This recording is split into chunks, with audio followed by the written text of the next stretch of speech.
Hi everyone, I'm Ann Arceo. I'm a financial planner and founder of Savvy Duo Financial Planning, and I'm here with Chris, a real estate agent in Los Angeles. Hi Chris, Hey, Ann. how are you? Doing well? Yourself? Good. Sorry we had a little bit of technical difficulty, so we're just getting started a few minutes later, but we're really happy that you're joining us, Chris. And why don't you just tell us a little bit more about your background and what you do, the areas that you work in? Sure. Well, I work in Keller Williams Brentwood. Um, I emphasize on the west side, but with real estate, we can pretty much cover, the whole LA area. Let's see. My background's in psychology, so I tend to take a psychology approach to things. The one thing I did realize when I signed up and became a real estate agent is that a lot of us come from different backgrounds, some from financial backgrounds, teaching, psychology. So mine is in psychology, so sometimes for me, I take a psychological approach, and I tend to say that a lot, having a background in psychology, so excuse me if I say it a lot. Um, so yeah, I'm here answering any questions. I'll do the best I can, and hopefully I'll give you a good answer. No, we're really, really excited to have you. We're going to be talking about top tips for buying your first home, and a lot of you have already submitted some great questions, so I'm just going to go ahead and jump into those questions. The first one that we have is, what should you look for when you're hiring a real estate agent? Um, Basically, when it comes to real estate, it's one of those things where I remember when I was first starting out, somebody basically simply just said, it's all about, do you like the person? And I think that's one of the things with real estate is that when you're looking for a real estate agent, you want to feel comfortable with that person. Some things we all can do. However, do you feel comfortable with that real estate agent? I mean, it's a very personal thing, buying your first home. So you want to feel very comfortable with that person. I think that that's one of those things with real estate is that when you're trying to find a real estate agent, you want to feel comfortable, whatever that may be for you. I mean, they say opposites attract. I mean, I don't. It depends on how you may feel about what you prefer. Um, I would say also when it comes to finding that real estate agent is that there's two big steps in real estate: finding that place and then the negotiation process. So, so somebody who can negotiate. I mean, I think it's one of those things where you are trying to find someone you kind of mesh with and feel very comfortable with, but then you want somebody who has that, negotiation skills. Um, some people can be very friendly, but they can be a little too easy. And the thing with real estate is that there's nothing is really set in stone. Things are everything pretty much is negotiable. So having that in mind is as well. Hmm. Yeah, that makes sense. You want to work with somebody that you're comfortable with, that you um, feel understands you and what you're looking for. Um, Ex- exactly. I mean, I think it's one of those things where it's a really personal thing. I mean, sometimes you could one person may like this in a real estate agent. It's one of those things where I would kind of sit down and think about certain things, what you might like. I mean, for me personally, I don't know if I would want somebody that's really in my face, very aggressive. Let's go, go, go. It's not my personality. Other people might like that. So, like I said, it's a very personal endeavor, and you want to feel very comfortable with that person. You're going to be sharing your likes, your dislikes with the place, and if you don't feel very comfortable with that person, it could be a big hindrance. I mean, you want to feel if you have an issue, you want to feel comfortable saying that. You don't want to feel, I don't know, I don't want to bring this up. So it's definitely a comfort issue. Whatever you feel comfortable with that person. yeah, that makes sense. Um, this question, I think this is probably a very basic question, one that you might come across a lot. Someone asks, do you need to work with a real estate agent when you're buying or selling your home? Yeah, it's the obvious real estate agent will say yes, and of course, uh, but in all honesty, first looking at it from a buyer's perspective. Um, were you still on? Yes. Okay, sorry. um, first, from a buyer's perspective, the great thing is that if you're a buyer and you have a real estate agent, is you don't have to pay anything. I mean, getting into the way real estate works and how things are done is everything is paid on the seller's end. So you as a buyer, you're getting something for free. And so it's one of those things where, and there's no real catch involved in that as well. The way it's typically structured is, like I said, is that the seller pays everything, and that's very common. It's nothing out of the ordinary. But yeah, from a buyer's end, you're getting a free service. And I mean, why you would want it from a buyer's perspective is that that's somebody who, when they go to work, that's what they're doing all day, is trying to find the right place for you. It's one of those things where you get to go to work, focus on other things, while they're spending their day trying to find the right place for you. Also, when it comes to the negotiation parts of real estate, it's unfortunately, a very complex thing. There's a lot of paperwork, a lot of reports, inspections, and not having familiarity with that can be insanely overwhelming. So having a real estate agent that can kind of guide you through that process will be very helpful. I mean, it's one of those things where you could hire a real estate attorney, but you'd have to pay them for that. For having a real estate agent, it's all free. So those would be the advantages of it. I mean, I mean, in this day and age, some people might say, hey, I can go look for it on my own. Some things do kind of come up amongst just real estate agents, so that's something to look at.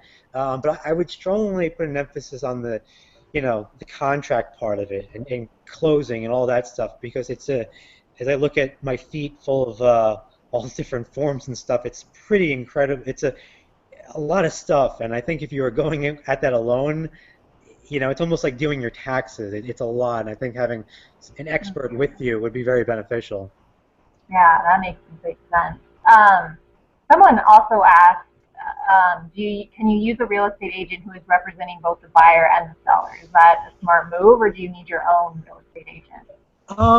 Yeah, it's called dual agency, and when you sign an agreement to work with a real estate agent as a buyer, they'll disclose if they're working with a seller, or if somebody in that company is also working with that seller. Basically, there's, like I said, with dual agency, it doesn't necessarily mean that that agent is specifically working with the buyer and the seller. It could mean in the same office. But getting back to the root of the question, um, you can work. If you see a home you like, and it's the real estate agent is representing the person who's selling it, and you're uh, you're working with that real estate agent from the buyer's end. You can. The only thing is, I find it's a very it's a very awkward situation, meaning the real estate agent can't disclose information to each party. However, they do know certain things. An example would be, if you're trying to figure out what your offering price would be, you know, you kind of know the answer of what the seller is looking for, but you can't disclose it to the buyer. It's a very odd situation. I'd personally try to avoid it, because the one thing with a real estate agent is we're always worried about being sued. So it can be a lot of, it's one of those situations where it can cause a lot of issues. So you can, however, it's one of those things where you like I said, the real estate agent may know of what the seller is thinking, but Yeah. he doesn't, he can't disclose it to you, and it becomes a very odd situation. So I I mean, I'd try to go again. I tried not to do it, but if you're in that situation, it's no big deal. It does happen, but like I said, the real estate agent is an odd situation where they Yeah, know the information, but they can't tell you it, so it's kind of weird. I see. So when you were saying that the seller pays for the real estate agent, is that even does that happen even if you're using a separate real estate agent from the seller? Yes. Basically, I work with Keller Williams, Uh-huh. and if I'm representing a buyer and the seller is with Remax, everything goes. The deal happens. That seller still has to pay me. There's no issue about that. It's common. There's no big deal. It's a very common thing where the seller uh, from a real estate agent who's representing the seller, they'll tell the seller that it's 6% commission, but that 6% commission, half of it goes to the buyer, and then there's other little breakdowns. So it's very common. I see. So what are the typical steps that are involved in the home buying process? Basically, obviously the first step, finding a real estate agent you feel comfortable with. And when you've found a place that you like and you want to make an offer, basically you'd have to fill out a form. It's not like house hunters where you call them up and say, 100,000, and then they say no. You have to fill out a form. I, I think I have a sample of it. You have to fill out one of these forms, uh, and it's not that it's very normal. You just basically would fill out a form, which is the offer. You would send it over to the seller's agent, and hopefully the seller agrees to it.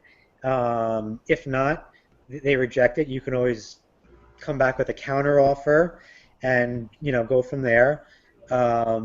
Usually if the seller rejects it, like I said, you could always come back with another offer, but hopefully, your offer gets accepted, and once it gets accepted, there's more forms that have to. This is really when the onslaught of forms and Hmm. inspections come on. Um, it's a very complicated. I hate to say it. It's it is a complicated thing. It's not. It's very typical. I would say for right now, I wouldn't go into the detail of it because I think we'd be here till tomorrow. There's a lot of forms, but giving you the basic overrun of it is basically, an offer it gets accepted. Then the next thing you want to do is open an escrow, and that's the initial steps to getting all the paperwork done, all the inspections. And You that's know, once an offer has been accepted. yeah, and that obviously escrow doesn't happen until an offer gets accepted. If it gets rejected, then we start back at square one. So basically, like I said, when an offer gets accepted, there's a process of getting inspections, finding a lender, and it's a pretty it's straightforward, but it is a lot of layers of things. I'd say for right now, there's really no point in explaining the details of it because Mhm. that would be something when you're in it, having somebody kind of guide you through it would probably be more beneficial because it's so much that you probably would just forget it. I mean, I forget half of it. I forget half of it myself. So it's one of those things where you have to. It's something to know about. I think not for first-time buyers. Don't be alarmed like when an offer gets accepted. It isn't that the next day, here's the keys, there you go. There's a process of it, and it's actually very beneficial to you yourself as the buyer because you don't know anything. You're looking at this home, looks great. Oh, it's a perfect place. You don't know background history, Mhm. structural things. So it is beneficial to yourself. Don't fret over certain things like that. I mean, you know, it's actually in your benefit. I see. And how long does it typically take? So you find this home, you make an offer. How long does it take from that point to actually being able to, the house is yours, you can move in? Sure. I mean, obviously the home search process. I mean, that's one of those things. Having a real estate agent is beneficial in that they can hopefully find the place quicker for you. But that's it's up to you as the buyer. How willing are you to move out? Are you kind of passively looking? But I mean, I think the average is, I mean, it could, it could take a couple of weeks. It could take, a few months. It's kind of up to you as the buyer. Um, Hopefully it takes, takes quicker than later, but it depends. I mean, it's one of those things where, if it takes a few months, I mean, it does happen. But that's kind of the job of your real estate agent is hopefully they can get it as quick as possible. But I mean, it's obviously on you as the buyer. Do you really like the place? Are you kind of, you know, iffy on certain things? So, it could be a couple of weeks or it can be a few months. Once, everything gets accepted, that the escrow process, that's something where there's a timetable. Like, what you do is when you're in escrow is you set up contingencies and time frames for something. Like you would say, I'd like a earthquake inspection, and I want this due by a certain date. So it's kind of depending on each party. If you request something from the seller, it kind of depends on that, but it could take a few weeks. I mean, hopefully the sooner the better, but don't be alarmed if it takes a few weeks. I see. Um, and someone asked, when is it okay to make an offer below the asking price? So how do you know what's an appropriate offer to make? Great question. Basically, when it comes to making an offer, what we do as a real estate agent is we find out the CMA, which is a competitive market analysis. So what we'll do is say you're looking for a home in Santa Monica, and you really like this home, and it's 2 bedrooms, 2 baths, whatever, and it goes for $100,000, just throwing out a number. Um, they're listing it as $100,000, but you look in the area for homes that have sold, homes that are on the market, and they're coming in at 75,000. That's a good time to put the price lower because you're noticing that they might be listing it as a higher price. However, what they're showing in the area is that homes for that type are actually going for a lower thing, and that's a good thing because you have evidence. It's not just, oh, we want it to be lower, but you have proof that it is a lower price. So that's generally when you want to price something lower. I mean, and that's one thing your real estate agent should do is that, if there's, like I said, if a home is for $100,000 and you want to price it at 85, having something to back up your offer and something like that would be a great thing. I mean, if everything is going for what they're asking for, it can be a little difficult. However, if you're noticing that that house has been on the market for a really long time, say 6 months or something like that, you never know. I mean, so those are things to look at. I mean, sometimes if a home's been on the market for a while, they could be getting a little antsy and really wanting to start getting pretty desperate and wanting to sell. So those are things to look at when you're going to be pricing something low. So the home prices around that area and how long it's been on the market. Let's see, do you ever recommend that someone goes above the asking price? Um, I I think it's one of those things where if you get into a negotiation with another, if you're trying to, you have enough, there's two buyers, maybe in that sense. Um, sometimes somebody might say, oh, we're getting a lot of interest in it, and you might want to, put it in a higher offer, so you really, they go with you. But generally, it depends. I mean, it's one of those things where you as the buyer, how much are you willing to spend? It's your money. So, if it's $100,000 home and there's a lot of interest on it, and you really, really want it, maybe saying, yeah, but I would say that would be a good example to do it. I see. Um, Another question that came in was saying, should you be pre-approved for a mortgage before buying a house? Definitely, I remember seeing that. Yeah, I mean, as far as being pre-approved, and is also in regards to cash offers. Um, always, I work for Keller Williams, and basically, different companies have different ways of doing things.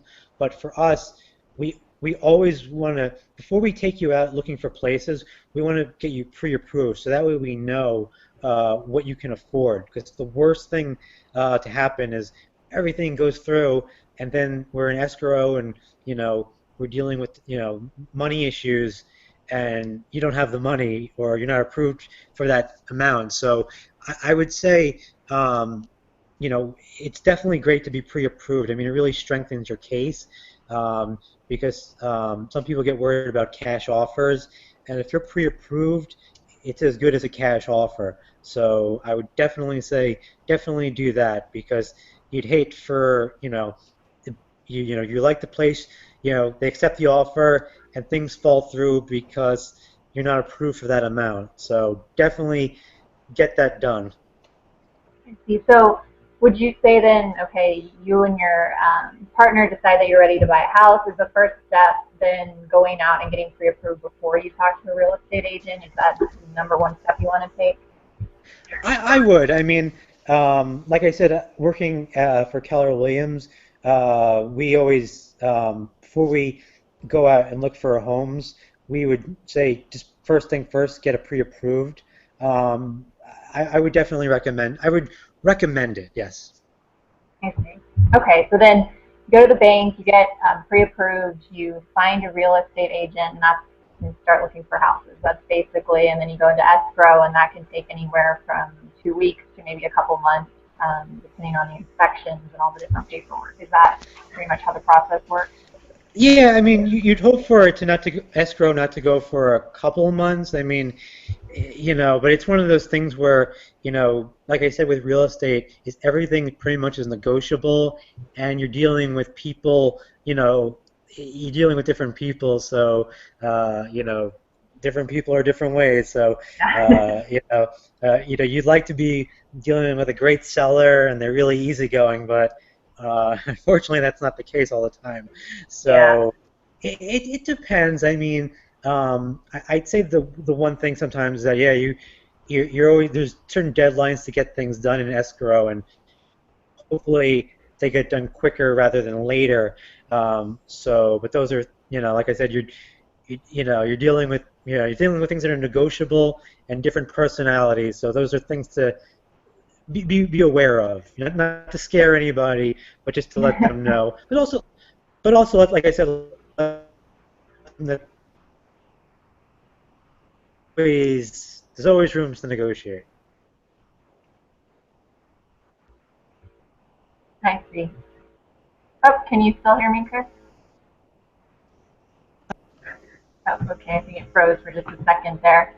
Um, we also had a couple other questions. Oh, someone asked, is it a good time to buy a home in Los Angeles?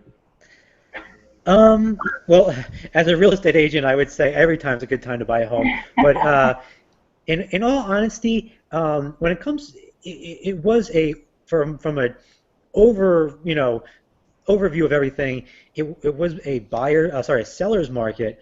However, things are from a neighborhood perspective. It depends on the neighborhood. I mean, it's one of those things where your real estate agent, if you're looking for a certain neighborhood in a certain town, things are different with different areas.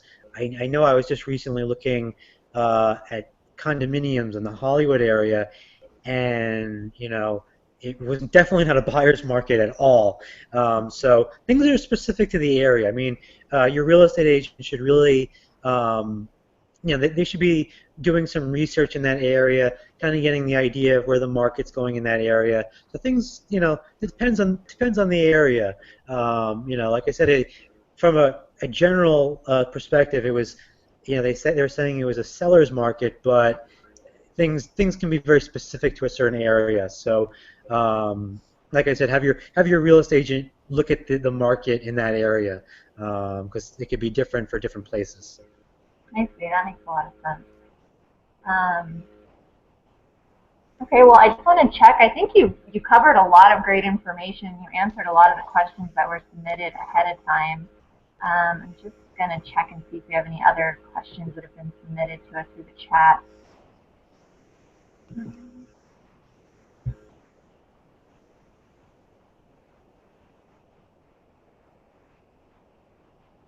Oh, and there was one that I forgot. It said, how are real estate agents paid? Are your fees negotiable? Um, Typically, basically the way we're paid on, we make a living on commission. So basically, what happens is when a deal happens, the seller, it comes out of the seller's pocket. So it's usually 6%. And basically what happens is that split between the seller's agent and the buyer's agent. It can be negotiable. I know it's a typical, it's not a rule, but it's one of those things where it's just it's kind of become like an unofficial thing. It can be negotiable. I know when home prices are like 15 million, like that commission goes down.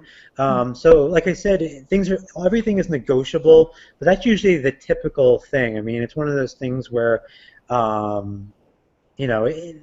different circumstances can call for different things.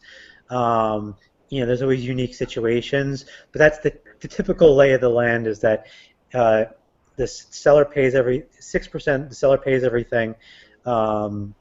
And like I said, the 6% is split between the two agents.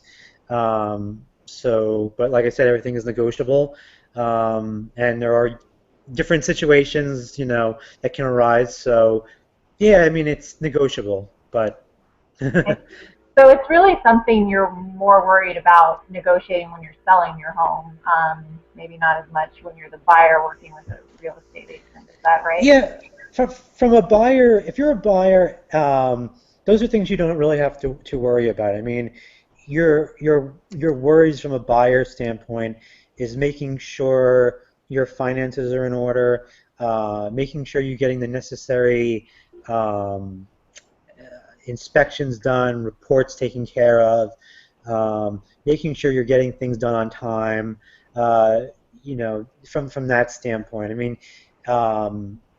I'd say the one thing, though, from when it comes to how real estate agents get paid, and the one thing to watch out from a buyer's perspective is, like I said, we get paid on commission. So going back to that, home in Santa Monica, if you're looking for a place that's $100,000 or $200,000, obviously from the buyer's agent perspective, we'll make more money if you want to buy that $200,000 home, and I think that's one thing as from a buyer's perspective to be on the lookout for when you hire a real estate agent, because if they're there just trying to make a paycheck, I'd get out of that situation, and yeah, because I think that's one of the things I noticed when having a background in psychology is I like to kind of sit back sometimes and analyze things and hear different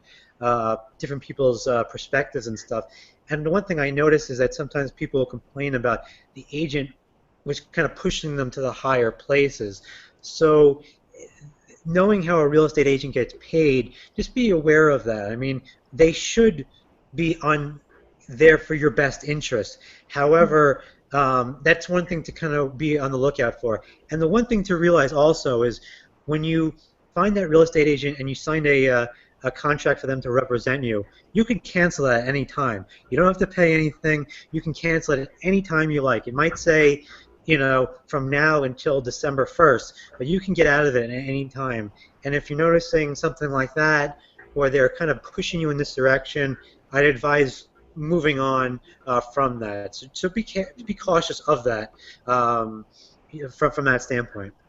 That's a really great tip, and I appreciate you sharing that with everyone.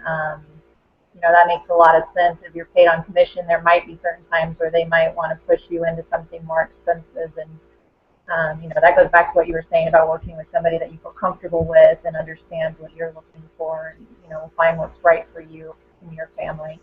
So thank you. That's a great tip. Oh, Um, oh, sorry. Were you going to say something, Chris? oh no, yeah, I think that's. Um, I'd say for me, when I was thinking about, you know, finding that agent from a buyer's perspective, I think that was the one thing I always just be very cautious of, because sometimes I'm so used to, being around other agents, you realize other people might not know how the real estate agent or real estate business works. So that's one key thing, to realize from that perspective, and the fact that you can get out of it at any time and you wouldn't have to pay anything.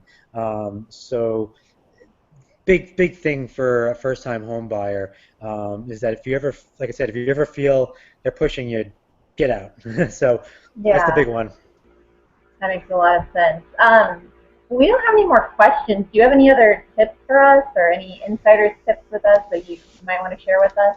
Sure. I guess when it comes to getting back to finding that real estate agent, I mean, it's one of those things where, if you're looking to buy, and I guess you're trying to find that real estate agent that's the right fit. I guess the first thing I would do is probably ask around to people you know. I mean, it's definitely a good thing in that, if they know of someone to go to or they know someone not to go to. If they know someone not to go to, at least it knocks somebody off the list. And if they do, it makes it a little bit easier because, I know for me, and I do it myself, is you send out, marketing things, and you say you're the best, and you're going to get a lot of that. And sometimes it can be kind of a, eeny, meeny, miny, mo thing. So maybe asking around for friends, or family that might have known somebody, who can refer somebody. That would be a good way to start, from that standpoint. Also, when it comes to, finding that real estate agent is, sometimes, for me, if I had to, if I had to go see a doctor, I had to go to a dentist. Obviously, I don't know if I'd want somebody right out of med school. I'd probably want somebody with a lot of years of experience.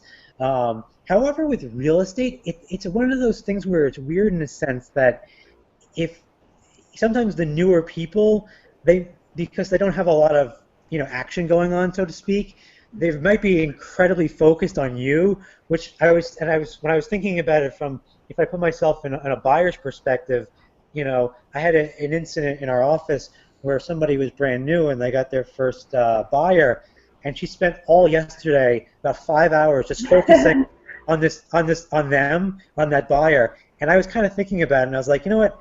I think I'd kind of like that. If I was a buyer and my agent was spending the whole day thinking about me and my needs, I would kind of like that. So when it comes to finding that real estate agent that's right for you, it's a personal thing. I mean, it's one of those things where what do you like? Would you want a little bit more experience, or who's really good at negotiating? Would you want somebody who's completely focused on you? So it's kind of up to you. It's one of those things where do you feel comfortable with? I think, it's one of those things where sometimes we say, we specialize in certain areas, but to tell you the truth, if you were looking for a home in Pasadena, a good real estate agent, if they were in Santa Monica, Brentwood, they should be able to find you that right place. However, do you feel more comfortable with somebody who's an expert at that area, who knows it very well? So it's all kind of up to you. I mean, it's one of those things where, who do you feel comfortable with? I mean, certain things I could give you advice for, but, sometimes it comes down to, do I feel comfortable with this person? Do I feel, you want to feel like you're open enough to say things. I like this. I don't like this. I want this. So it's a comfort issue. I see. Yeah, that makes a lot of sense. Um, Great. Well, I don't think we have any other questions right now. Of course, if you have any other questions, you can always email Chris or check out his website. What's your email address, Chris? Sure. It's Chris Caliendo, Caliendo at kw.com. And I'll go ahead and make sure to put that up on the screen when I do the when I send out the recording to everyone. So if you want to watch this again later or send it out to any friends who might be interested, I'll make sure that his information is up on the screen. Okay. Well, thanks, Chris. I really appreciated you joining us, and I really enjoyed it. I felt like I learned a lot. Oh, good. I hope all of our viewers enjoyed it as well, and I will make sure to send everyone the recording. Okay, great. Well, thank you, everyone. Thank you, Chris. And Thanks, guys. Good night. Bye. Bye, everyone. Good luck.